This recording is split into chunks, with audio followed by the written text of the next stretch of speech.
Caperucita Roja es uno de los cuentos más antiguos y más contados del mundo.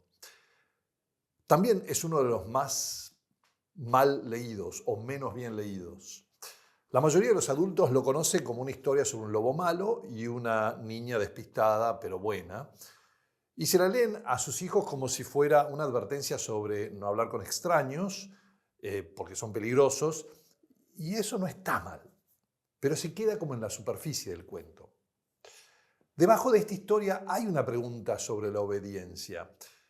¿Por qué Caperucita desobedeció, por ejemplo? Hay una pregunta sobre la prudencia. ¿Por qué el lobo le gana la primera vez? Y hay una pregunta que casi nadie hace. ¿De qué se distrajo Caperucita exactamente? Hoy vamos a conversar sobre este cuento. No resumirlo, conversarlo.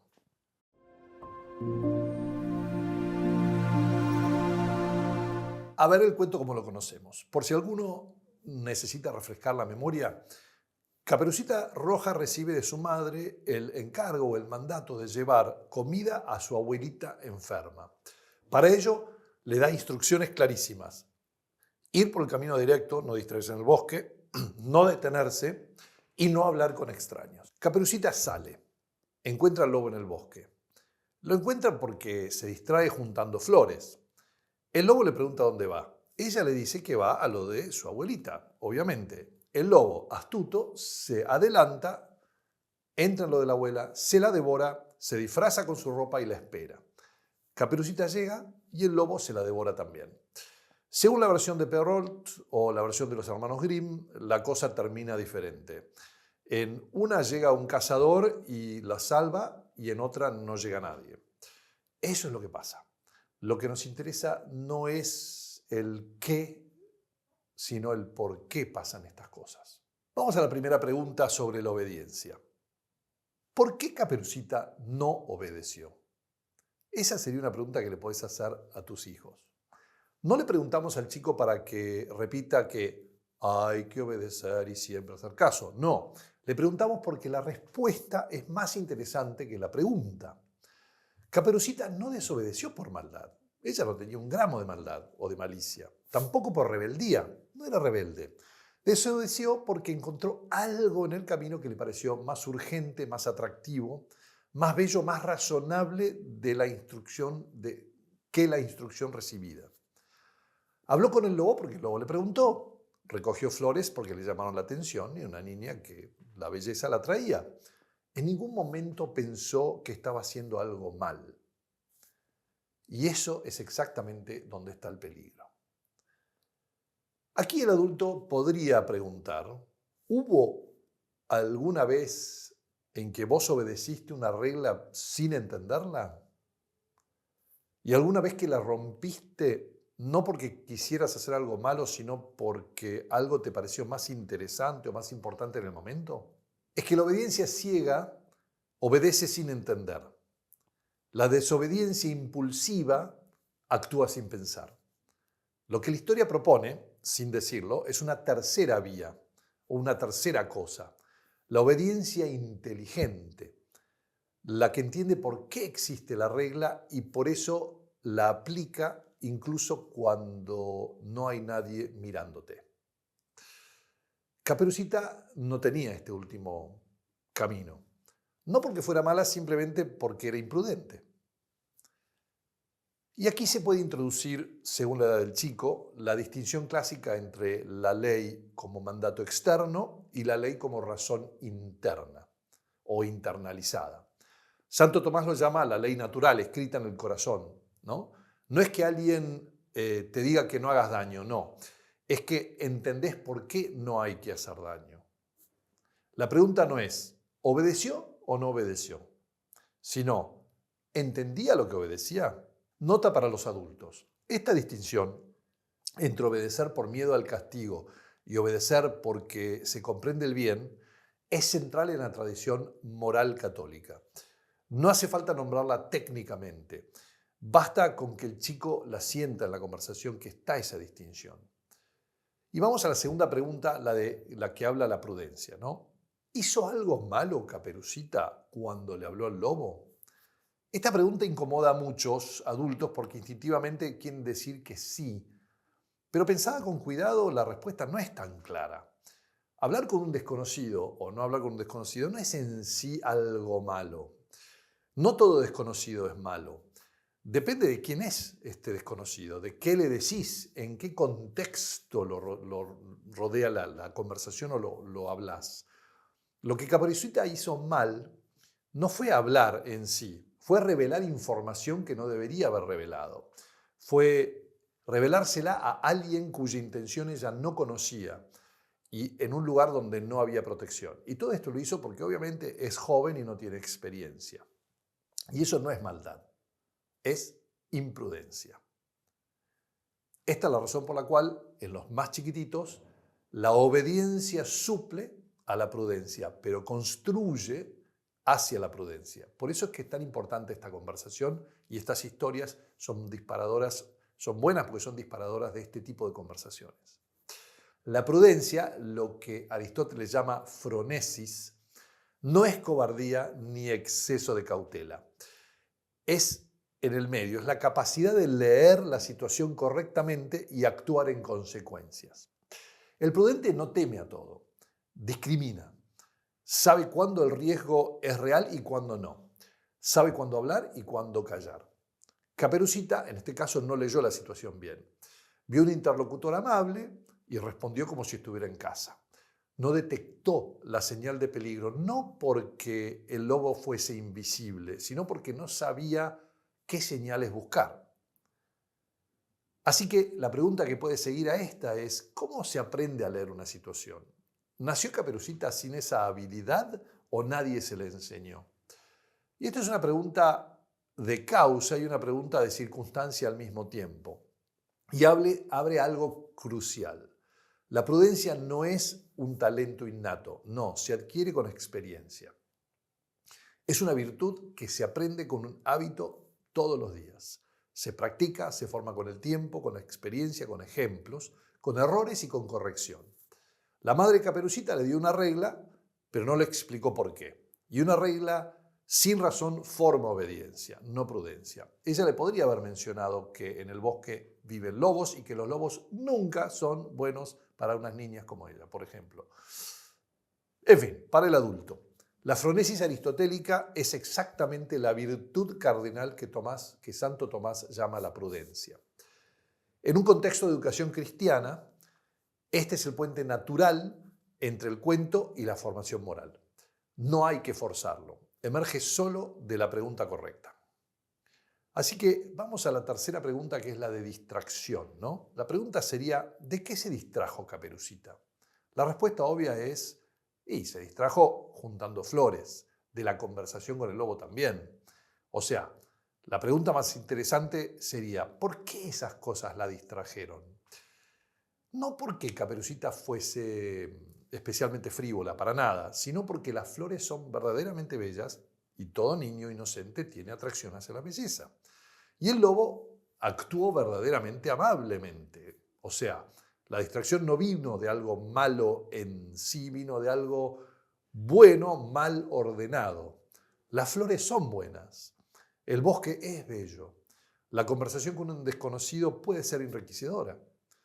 Pero el problema no estaba en lo que la distrajo, estaba en que Caperucita no tenía un orden interior que le permitiera decir, esto es bueno, pero no es lo que tengo que hacer ahora. O sea, a Caperucita le faltaba ese don de la obediencia, comprendiendo que confiar en mamá y esto es lo que tengo que hacer ahora.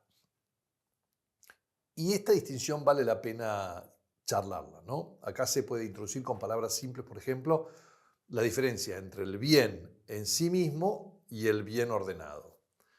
El vino es bueno, el vino en exceso destruye. El descanso es bueno, el descanso en exceso puede ser imprudente o en el momento equivocado puede ser negligencia. Las flores son bellas.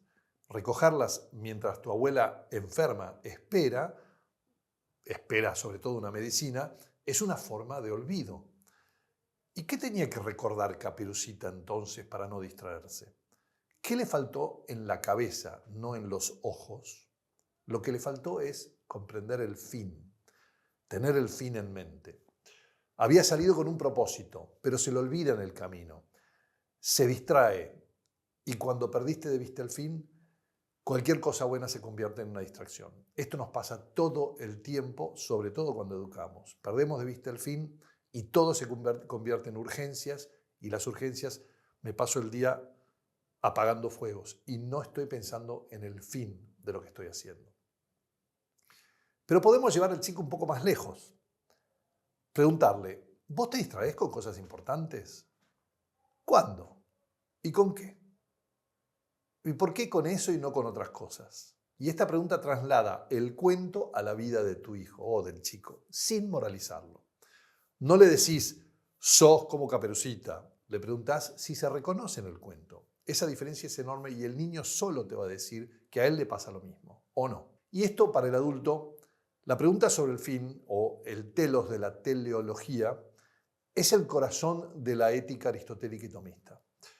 Un chico que aprende a preguntarse, ¿para qué estoy haciendo esto en todo momento?, tiene la herramienta más básica del discernimiento moral. Vamos a ver ahora lo que el antagonista, el lobo, sí tenía. Una buena conversación sobre un cuento no puede ignorar al antagonista. El lobo es de hecho un personaje muy simpático en este cuento y ese es el peligro, ¿no? El lobo tenía lo que Caperucita no tenía. Tenía muy claro el fin. Él tenía el fin en mente. La paciencia para ejecutarlo y la capacidad de leer a su interlocutor. Claro, el lobo era adulto y tenía experiencia de vida. Pero eso no lo hace admirable. Lo hace peligroso. Y es acá donde le podés hacer la pregunta clave más interesante, que es, ¿el lobo era inteligente o era prudente? ¿Hay una diferencia? Es que la inteligencia puede usarse para el bien o para el mal. La prudencia, en cambio, es siempre virtud. Y cuando se utiliza algo que parece la prudencia para un fin malo, esto se convierte en astucia. Perdemos la prudencia y somos astutos. El lobo era astuto. Caperucita era inocente, pero imprudente. Ninguno de los dos tenía prudencia, pero por motivos diferentes. Esta distinción, inteligencia versus prudencia, astucia versus virtud, es una de las más productivas que podés tratar con tus hijos y que puede incorporar un niño. Y Caperucita Roja lo ilustra perfectamente. Si vamos al tópico de autoridad, utilizado en Caperucita, tenemos varias preguntas muy interesantes.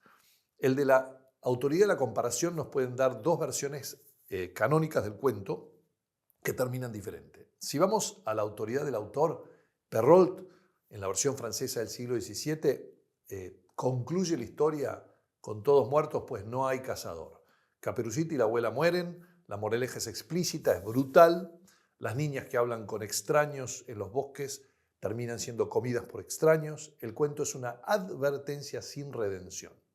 En cambio, en la versión de los hermanos Grimm, la versión alemana del siglo XIX, llega un cazador, abre el estómago del lobo cuando está durmiendo, saca a la abuela y a Caperucita vivas, lo llena de piedras y el lobo se hunde y se ahoga en un río. O sea que ahí el malo termina mal y el bueno termina bien. Hay rescate, hay redención, hay oportunidad y una lección aprendida, ¿no? De las dos versiones, la de Perrault es de 1697, la de Grimm es de 1812. En el final de la de Perrault, Caperucita y su abuela mueren. En la de Grimm, un cazador llega y la rescata con vida. El tono de Perrault es advertencia sin redención. En Grimm hay una lección con segunda oportunidad. La visión de Perrault, el error tiene consecuencias fatales. En cambio, en la de Grimm, el error puede corregirse. Y en la moraleja de Perrault es explícita y brutal. En la de Grimm es implícita y es esperanzadora.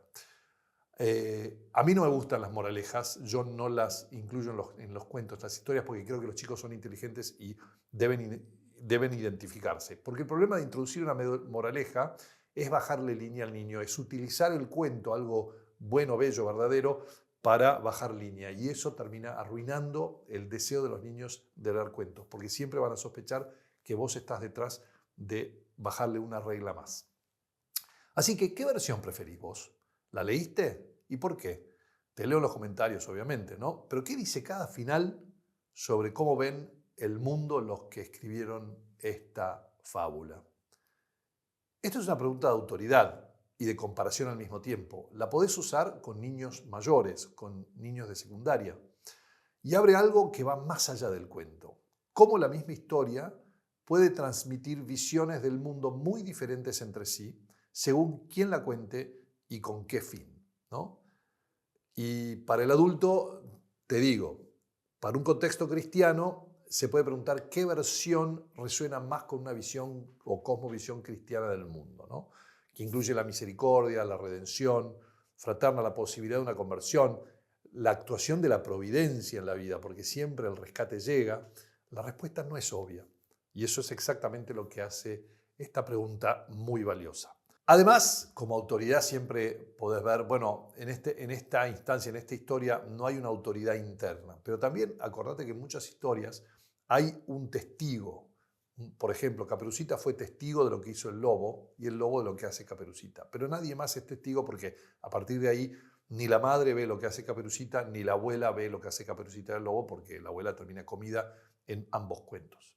Pero bueno, consideren que también vale preguntar a autoridad con respecto a los personajes que están ahí presentes, ¿no? ¿Qué dicen los personajes, los testigos presentes?